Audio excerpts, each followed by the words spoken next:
సంగారెడ్డి జిల్లా Beeramguda rainbow school వద్ద ఉద్రిక్త వాతావరణం నెలకొంది. ఫీజుల భారం మోయలేమంటూ విద్యార్థుల తల్లిదండ్రులు ఆందోళనకు దిగారు. స్పోర్ట్స్ డ్రెస్సెస్, ఎక్స్ట్రా మెటీరియల్ అంటూ రెయిన్బో యాజమాన్యం అధిక డబ్బులు వసూలు చేస్తోందంటూ మండిపడుతున్నారు. ప్రతిదానికి డబ్బులు వసూలు చేస్తున్నారని చెబుతున్నారు. దాదాపు 300 మంది తల్లిదండ్రులు రెయిన్బో స్కూల్ గేట్ ఎదుట ధర్నాకు దిగారు.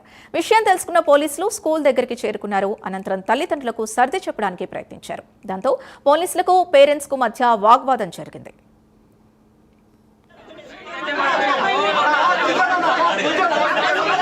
20 జాయిన్ అయినా 22లో జాయిన్ అయినా మేము డిగ్రీ అయ్యాము అడ్మిషన్ చేసేటప్పుడు. సో అడ్మిషన్ చేసేటప్పుడు దాని మీద 10% పెంచడానికి అగ్రీ అయ్యాము. ఓకే, మేము దాని గురించి ఏమి మాట్లాడతాం.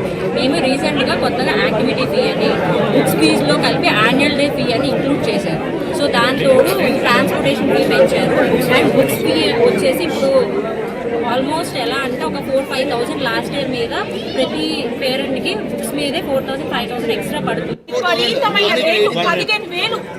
ఫస్ట్ క్లాస్ కి 15,000, 18,000, 19,000 బుక్స్ లేకపోతే మన గోల్డ్ ఏమైనా కొనడానికి కంపేర్ టు వేరే స్కూల్ మా కోసిస్టర్ పిల్లలు సేమ్ బుక్స్ కంపేర్ చేస్తే వాళ్ళు 5,000 with note books everything year కి మొత్తం స్టేషనరీ క్రేయాన్స్ ఎవ్రీథింగ్ 5,000 వస్తున్నారు. మాకు 7 బుక్స్ 15,000, 18,000, 19,000 పెట్టాలంటే ఏంటంటే బుక్స్ లేకపోతే ఏమైనా గోల్డ్ పెట్టడానికి ఎవ్రీ ఇయర్ ఇదిగో నేను ఈ బుక్స్ కూడా తెచ్చిన మా బాబు బుక్స్ మా పాపకు వాడతామంటే ఎలా చేయరంట. నేను అందుకే ఈ బుక్స్ తెచ్చిన. ఎందుకు ఎలా చేయరు ఈ బుక్స్?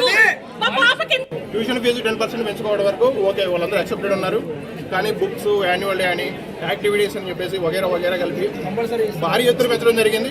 సో వాటిని తగ్గించమని కోరడం జరిగింది. ఒక 10 రోజుల క్రితం వాళ్ళకి మా డిమాండ్స్ అన్నింటినీ ఒక లెటర్లో ఇవ్వడం జరిగింది. బట్ స్టిల్ వాళ్ళు ఏం రెస్పాండ్ అవ్వకుండా కేవలం ఒకే ఒక యాన్యువల్ డే అనేది మేము ఆప్షనల్ చేస్తున్నాము అని చెప్పి పెట్టారు. కానీ మిగిలిన వాటి మీద ఎటువంటి రెస్పాన్స్ లేదు. సో ఈరోజు పేరెంట్స్ అందరూ చాలా వాళ్ళు ఫైర్ అయ్యి చాలామంది ఎక్కువ ఇక్కడ గ్యాదర్ అవ్వడం జరిగింది.